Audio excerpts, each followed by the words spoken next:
Hello दोस्तों, आप सभी का मेरे चैनल डीजी वेदा में एक बार फिर से बहुत बहुत स्वागत है। जैसा कि आप लोग जानते हो कि पिछले क्लास में मैंने लाइट चैप्टर स्टार्ट किया था।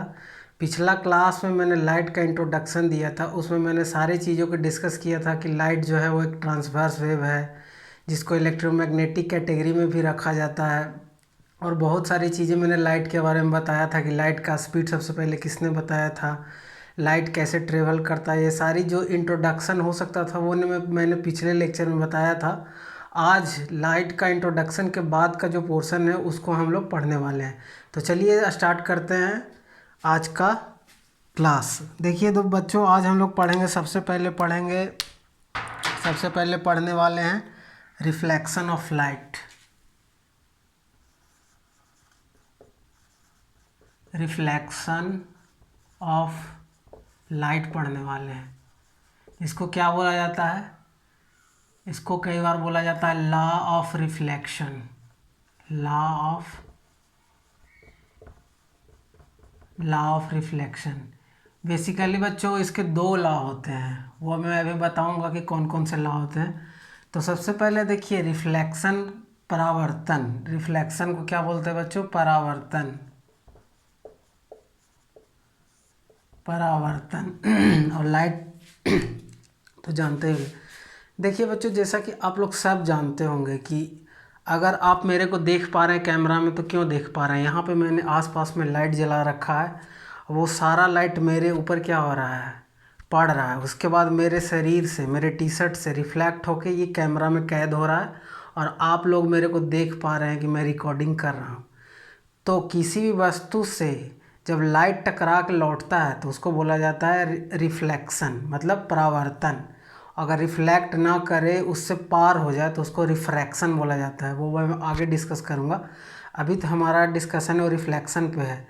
तो देखिए अब रिफ्लेक्शन के बारे में जानना है तो देखिए इसका लॉ। तो पहले देखिए, अगर कोई एक सरफेस है, प्लेन सरफेस है, ये हैच लाइन दिखाने का मतलब होता है कि इधर से इसमें कलर किया हुआ है, ठीक है। अगर कोई इस पे इंसिडेंट रे आता है और फिर इसे टकरा के लौट जाता है, तो यहाँ पे देखिए क्या क्या होता है। इस पे हम क्या करते हैं कि सबसे पहले परपेंडिकुलर डालते हैं। यही इसी डायग्राम के सहायता से हम बताएंगे कि जो रिफ्लेक्शन, लॉ ऑफ रिफ्लेक्शन होता है वो दो कैसे होता है। देखिए बाय द वे, अगर इंसिडेंट को आई से डिनोट करें और अगर रिफ्लेक्टेड को आर से डिनोट करें, ये क्या है बच्चों? ये है इंसिडेंट रे। ये है इंसिडेंट रे। ये है इंसिडेंट रे और ये है रिफ्लेक्टेड रे।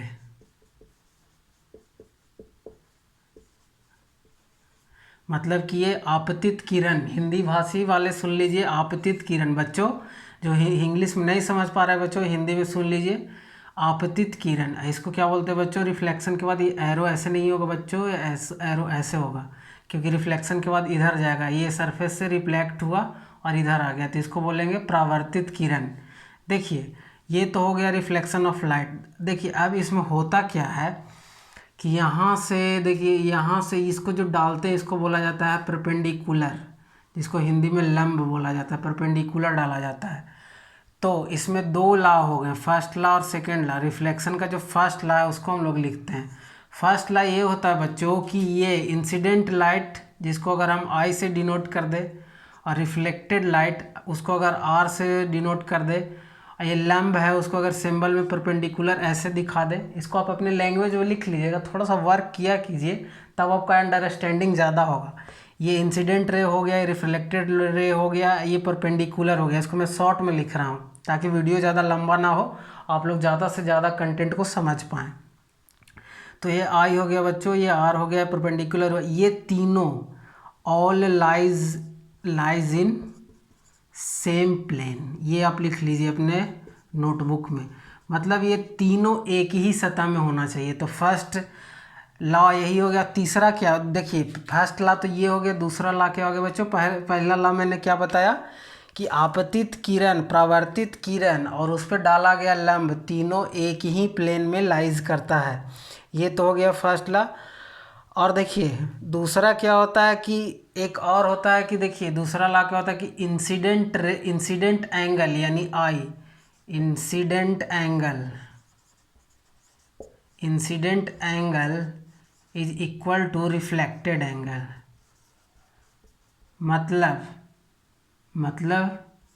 मतलब क्या, मतलब आपतन कोण की जया, हिंदी वालों बच्चों के लिए, आपतन कोण की जया बराबर प्रवर्तन कोण की जया। जया बहादुरी, जया बच्चन की बीवी नहीं। जया मतलब एंगल भी होता है बच्चों, इसको भी आप नोट कर लीजिए। जया मतलब एंगल भी बोला जाता है, जिसको कोण भी बोला जाता है, तो जया भी। तो यहाँ पे हिंदी भाषी के लिए आपतन कोण की जया इज इक्वल टू प्रवर्तन कोण की जया। तो यहाँ पे आप देख पा रहे होंगे कि कौन कौन सा दो लॉ हो गया। एक तो हो गया सब सेम प्लेन में रहना चाहिए, दूसरा हो गया इंसिडेंट एंगल रिफ्लेक्टेड एंगल के बराबर होता है। तो यही है पूरा आपके बारे में क्या, प्रवर्तन का जो नियम है वो यही है, यही दो नियम होता है। इसको अपने नोटबुक में अच्छे से लिख लीजिए। और एक चीज़ और लिख लीजिएगा नोट करके बच्चों, जितना भी रिफ्लेक्टिंग सरफेस होता है वो सब के लिए ये वैलिड होता है। वैलिड फॉर बच्चों ऑल रिफ्लेक्टिंग सरफेस। मतलब जितना भी रिफ्लेक्टिंग सरफेस होगा, देखिए बच्चों कुछ क्या होता है कि पूरा का पूरा जितना भी लाइट उस पर पड़ता है उसको रिफ्लेक्ट कर देता है। जैसे मिरर आपके घर में हो गया, जितना लाइट पड़ता है वो ऑलमोस्ट रिफ्लेक्ट कर देता है, तभी आप अपना चेहरा आराम से मिरर में देख पाते हैं, प्लेन मिरर में। कुछ होता है कि एब्जॉर्ब कर लेता है, तो कमोबेश मतलब कम और ज़्यादा सब क्या करता है, रिफ्लेक्ट करता है। तो ये तो हो गया रिफ्लेक्शन ऑफ लाइट, दो लॉ था वो मैंने बता दिया। यही होता है, कई बार 2 नंबर में आ जाता है बच्चों की लॉ ऑफ रिफ्लेक्शन बताइए, और तो इस तरह का आप डायग्राम बना के उसको दिखा दीजिएगा। चलिए अब आगे बढ़ते हैं। देखिए बच्चों यहाँ तक तो मैंने ये बता दिया, अब थोड़ा सा मैं बता देता हूँ कि एक्चुअली में लाइट को अगर कोई बोल दिया आपसे कि लाइट को आप कैसे डिफाइन कीजिएगा, लाइट का डिफिनीशन बताइए, तो देखिए लाइट होता क्या है, it is a form of energy. क्या बच्चों, it is a form of energy which produces sensation of sight on our eyes. It is a form of energy which produces sensation of site.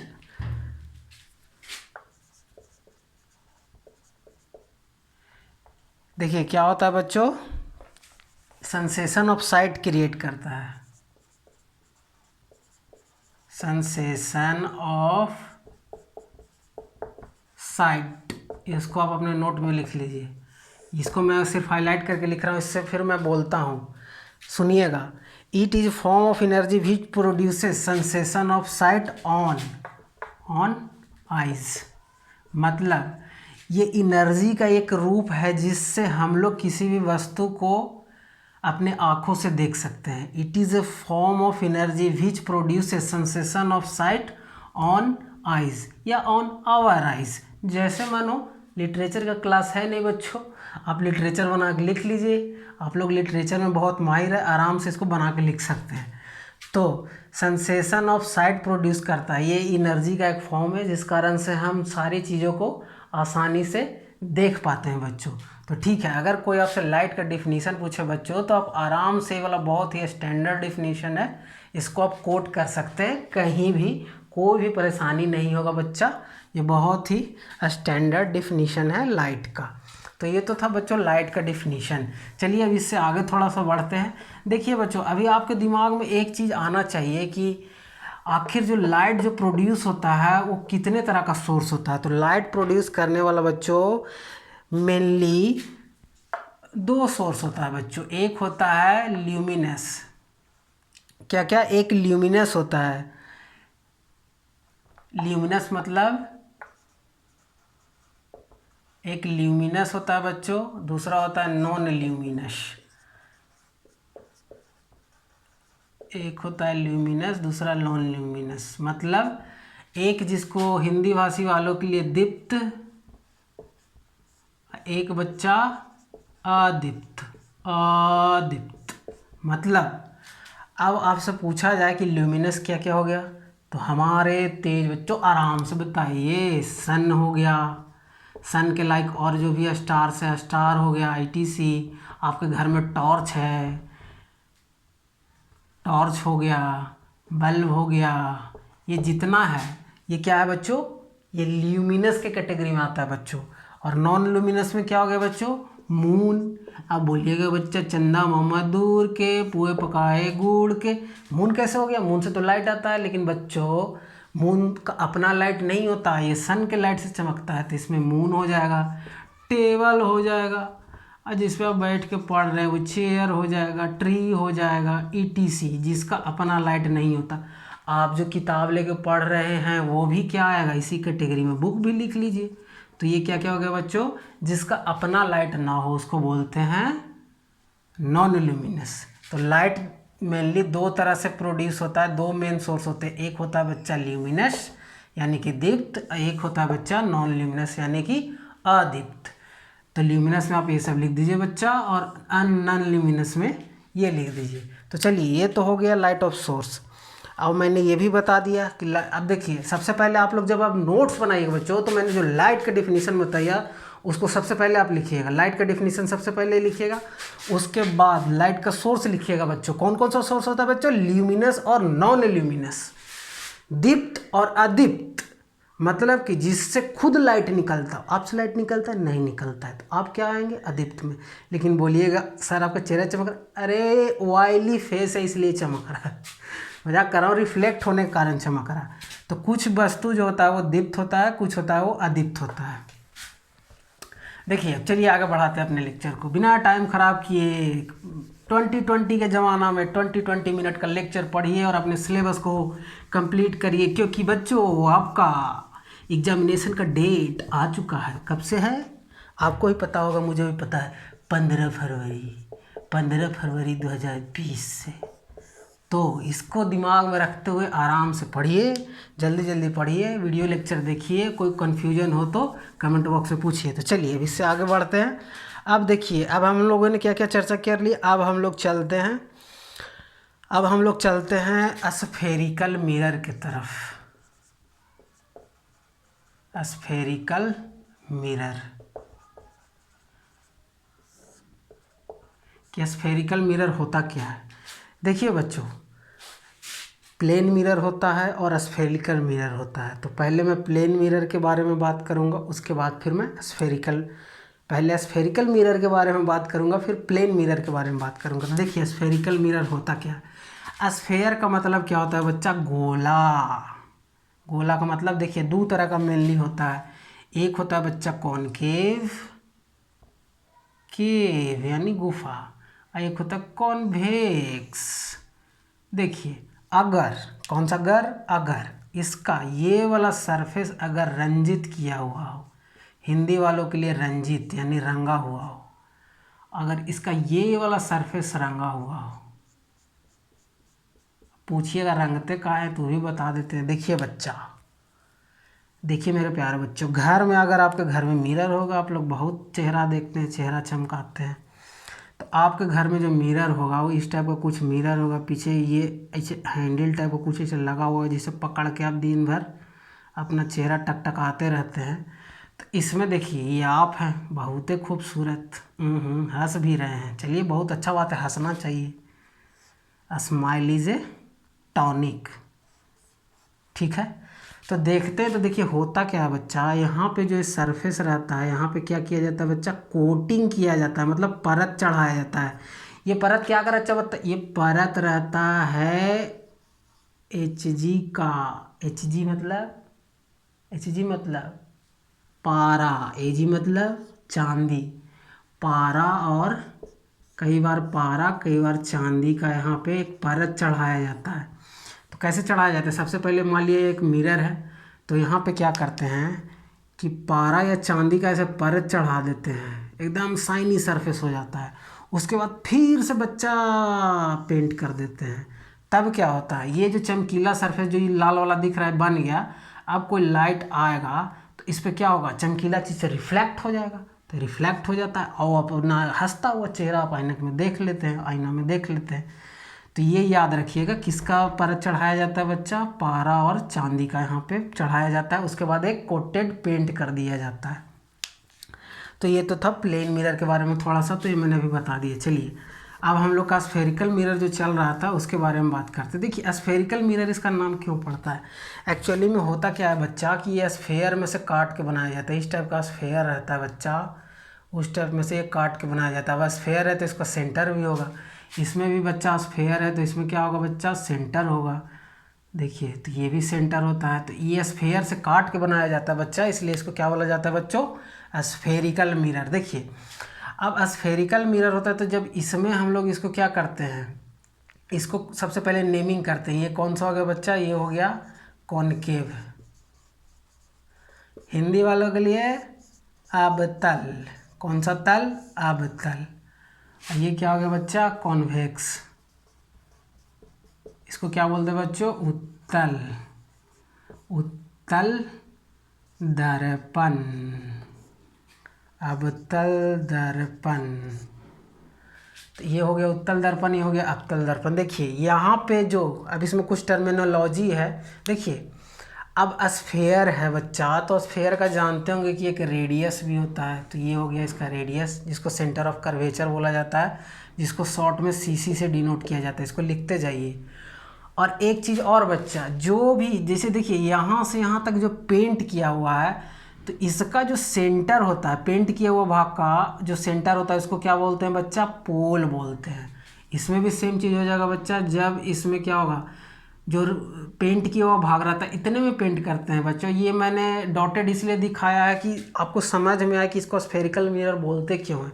इसलिए बोलते हैं कि ये sphere का एक भाग रहता है, स्फेयर से काट के इसको बनाया जाता है, क्योंकि इसका जिस टाइप का रिक्वायरमेंट होता है। जैसे देखिए अब मैं आपको समझाता हूँ, एक एक्सपेरिमेंट के लिए आप लोग के लिए आज मैं चम्मच लेके आया हूँ। देखिए ये देखिए चम्मच है, ये देखिए अगर हम लोगों ने कोटेड कर दिया इधर पीछे वाले पोर्शन के, तो ये जो बन जाएगा, ये बन जाएगा आपका कॉनकेव।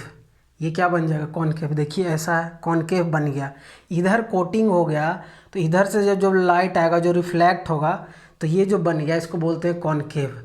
और सेम उल्टा केस में देख लीजिए बच्चों, इधर से जब इसमें लाइट आएगा और हम लोगों ने इधर कोटिंग कर दिया, तो ये क्या बन गया बच्चा, कॉन्वेक्स। तो आप चम्मच लेके देखिएगा, बहुत ही इंटरेस्टिंग चीज़ है। थोड़ा सा चम्मच शाइनी होना चाहिए, नया होना चाहिए, नहीं है तो 10 रुपये में खरीद के ले आइए। अगर ये आप सामने से देखिएगा, मैं अभी इसको देख रहा हूँ, तो आपका जो इमेज होगा एकदम इन्वर्टेड होगा। मेरा अभी सिर नीचे और पैर ऊपर है, ऐसे मैं देख रहा हूँ, तो आप लोग नहीं देख पाइएगा। लेकिन एक आप चम्मच ले आइए, उसको देखिए, अगर शाइनी सरफेस है तो देख सकते, सीधा रखिए। यानी जब कॉनकेव वाला आपके सामने रहेगा तो आपका जो इमेज बनेगा वो उल्टा बनता है। और यही जब इसको उलट दीजिए तो देखिए अभी एकदम मेरा एकदम सीधा इमेज बन पा रहा है, उल्टा नहीं बन पा रहा है। और इसमें क्या हो रहा था कि जब मैं इसको ऐसे रखा था तो बस मेरा जितना ये पोर्शन ही यही दिख रहा था, और जब मैं इसको उलट देता हूँ यानी कॉन्वेक्स जब बना देता हूँ, तो इसमें मेरा बोर्ड वगैरह पूरा, ये जो पूरा अरेंजमेंट है इधर का, ये पूरा आपको दिखने लगेगा। ये जब अगर इधर कोटिंग कर देते हैं बच्चा, तो इसको ये कॉन्वेक्स बन जाता है। इधर जब कोटिंग कर देते हैं बच्चा, तो ये कॉनकेव बन जाता है। तो देखे होंगे कि साइड मिरर में जो रहता है बच्चा, वो कॉन्वेक्स रहता है। क्यों रहता है कॉन्वेक्स, इसलिए रहता है बच्चा कि जैसे पीछे ट्रक आ रहा है, तो ट्रक को देखने के लिए क्या चाहिए, छोटा सा मिरर में बड़ा इमेज दिख जाए, जिससे हम लोग एक्सीडेंट से बच सकें। तो कॉन्वेक्स का एक प्रॉपर्टी होता है बच्चा कि बहुत बड़ा एरिया, जैसे अगर आप देख पा रहे हो तो मेरे स्टूडियो का पीछे का पूरा अरेंजमेंट आपको दिख रहा होगा, तो इसमें दिख जा रहा है, बहुत ज़्यादा एरिया इसमें दिखा जा रहा है। जब मैं ऐसे कर दे रहा हूँ तो वही एरिया एकदम ना कि बहुत छोटा एरिया दिख पा रहा हो। तो अगर आपके घर में चम्मच है जो थोड़ा शाइनी होना चाहिए, पुराना में रिफ्लेक्ट नहीं होगा बच्चा, तो नहीं हो पाएगा। नहीं तो 10 रुपये का ले आए, उसके बाद देखिए बहुत मज़ा आएगा। फिजिक्स को आप फील कीजिएगा कि अरे वाह ऐसे हो रहा। तो इसीलिए मैं बताया था, ये कौन सा हो गया, कॉनकेव हो गया, ये हो गया क्या, कॉन्वेक्स हो गया। देखिए अब एक चीज़ और मैं आपको बता देता हूँ, अगर आप चाहते हैं कि अपना पूरा इमेज देखें मिरर में, तो अगर आपसे कोई पूछ दे कि कितने हाइट मतलब कितने लेंथ का मिरर होना चाहिए, तो बच्चा यहाँ पे बहुत इंटरेस्टिंग चीज़ है। देखिए अगर आपका एच हाइट है, कौन सा हाइट है बच्चा, एच हाइट है, आप अमिताभ बच्चन जैसे 6 फीट के हैं, तो आपको जो मिरर चाहिए बच्चा, वो 6 फीट का नहीं चाहिए, वो H/2 चाहिए, यानी हाफ हाइट का चाहिए। मोस्ट इम्पॉर्टेंट है, इसको स्टार मार्क करके आप अपने नोटबुक में लिखिए। अगर H हाइट का आदमी है तो उसको पूरा इमेज देखने के लिए h/2 हाइट का मिरर चाहिए, मतलब आधा ऊंचाई का दर्पण चाहिए, उसमें अपना पूरा पिक्चर डोला सोला देख सकता है कि मैं 6 पैक, मेरा तो फैमिली पैक है, आप लोग अपना 6 पैक देख सकते हैं, उसमें आराम से देख सकते हैं। तो इस तरह से क्या देख इस यहाँ पे सीखे आप लोगों को बच्चों ने। यहाँ पे देखिए, अगर h हाइट अगर आपका है तो h/2 हाइट का अगर मिरर रहेगा तो उसमें आप पूरा अपना इमेज देख सकते हैं। देखिए यहाँ पे ये स्फेरिकल मिरर स्फेयर दिखाने का रीज़न यही था कि ये स्फेयर का पार्ट रहता है जिसको हम लोग इतना भाग को कलर कर देते हैं, इसमें इतना भाग को कलर कर देते हैं, और इसका हम लोग यूज करते हैं, कॉनकेव का यूज करते हैं, कॉन्वेक्स का यूज करते हैं। तो ये तो स्फेरिकल वाला हो गया। ये कर्व्ड रहता है, ये कर्व्ड इनवर्ड रहता है, इनवर्ड कर्व रहता है, यानी लाइट इसमें ऐसे आएगा। ठीक है बच्चा, इसमें लाइट भी, इसमें भी लाइट ऐसे आता है। इसका जो इमेज फॉर्मेशन होता है मैं बाद में भी जब बताऊंगा तो कुछ इस तरह से इधर पीछे जाके इमेज का फॉर्मेशन होता है। तो अभी ये जानिए कि कॉन्वेक्स ये हो गया, कॉन्वेक्स हो गया। चलिए अब इसके बाद थोड़ा सा और मैं बताता हूँ। अभी इसमें बहुत सारा टर्मिनोलॉजी है तो मैं अभी इसको इंट्रोड्यूस कर रहा हूँ, उसके बाद मैं उसको बताऊँगा। फिर R = F/2 होता है, ये भी F = R/2 होता है, ये सब रिलेशन में प्रूफ करके बताऊँगा। तो सारी चीज़ें अभी डिस्कस होंगी इस चैनल में। बस आप लोग सहयोग करते रहिए, शेयर करते रहिए, लाइक ठोकते रहिए, ताकि मेरा भी मोटिवेशन थोड़ा बना रहे कि मेरे वीडियो को लोग पसंद कर रहे हैं। अगर पसंद नहीं आ रहा है तो कमेंट में बताइए, मैं उसको इम्प्रूव करूँगा। देखिए अब देखिए रे ऑफ लाइट क्या होता है, एक छोटा सा और डेफिनीशन मैं बता देता हूँ। रे ऑफ लाइट क्या होता है। देखिए बच्चों, जिस डायरेक्शन से, बाय द वे अगर कोई बल्ब है इसमें से अगर ऐसे फिलामेंट लगा हुआ लाइट निकल रहा है, तो जिस डायरेक्शन से लाइट आ रहा है उस डायरेक्शन में अगर हम जो एरो दिखाते हैं, जिस डायरेक्शन ये लाइट बल्ब से इधर लाइट निकलेगा, तो इसी को बोलते हैं, क्या बोलते हैं बच्चा, इसको बोलते हैं रे ऑफ लाइट।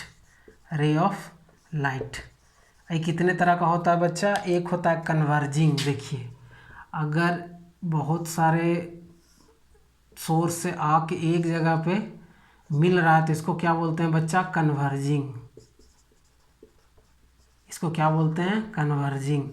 अगर एक पॉइंट से बहुत सारा दिशा में निकल रहा है बच्चा तो क्या बोलेंगे बच्चों, इसको बोलते हैं डाइवर्जिंग। तो ये लाइट सोर्स ऑफ लाइट है, ये कन्वर्जिंग हो गया बच्चा, ये हो गया डाइवर्जिंग, ये हो गया डाइवर्जिंग। इसको बोलते हैं अपसारी, इसको बोलते हैं अपसारी। कन्वर्जिंग और डाइवर्जिंग, इसको आप हिंदी में भी देख लीजिएगा। तो ये हो गया रे ऑफ लाइट, जो सोर्स से जिस डायरेक्शन में आ रहा है उस डायरेक्शन में जो एरो दिखाते हैं उसको रे ऑफ लाइट बोलते हैं, रे ऑफ लाइट बोलते हैं। और कितने तरह का होता है, कन्वर्जिंग होता है और डाइवर्जिंग होता है, इसको भी अपने नोट्स में लिख लीजिएगा। इसके अलावा भी कुछ होता है, देखिए। और अगर लाइट पैरेलल ट्रेवल करे तो इसको बोलते हैं पैरेलल लाइट। जैसे आगे मैं अभी ये वाला ये वाला मिरर बताऊंगा तो इसमें मैं पैरेलल लाइट ही मान के इसको सारा चीज़ अभी आगे आपको डिस्कस करने वाला हूँ। तो ये तो था इंट्रोडक्शन से आगे का पार्ट जो मैंने एक एक करके कंप्लीट कर दिया है। इसमें अगर कोई आप लोगों को दिक्कत होता है बच्चों तो प्लीज़ कमेंट में बताइए। अभी मैं अगले क्लास में बताऊँगा जो अभी मैंने क्या बताया, कॉनकेव और कॉन्वेक्स मिरर जो मैंने बताया उसको पूरा डिटेल में हम लोग पढ़ेंगे। तो बच्चों आज हम इस वीडियो को यहीं तक रखते हैं। अगर आप लोगों को कोई दिक्कत होता है तो कमेंट बॉक्स में पूछिए, दिक्कत नहीं होता है तो सेशन को लाइक कीजिए, मतलब वीडियो को लाइक कीजिए, दूसरे तक शेयर कीजिए और चैनल को थोड़ा ग्रो अप करने में हेल्प कीजिए। वीडियो देखने के लिए बच्चों आप लोगों का बहुत बहुत धन्यवाद। आपका दिन शुभ हो।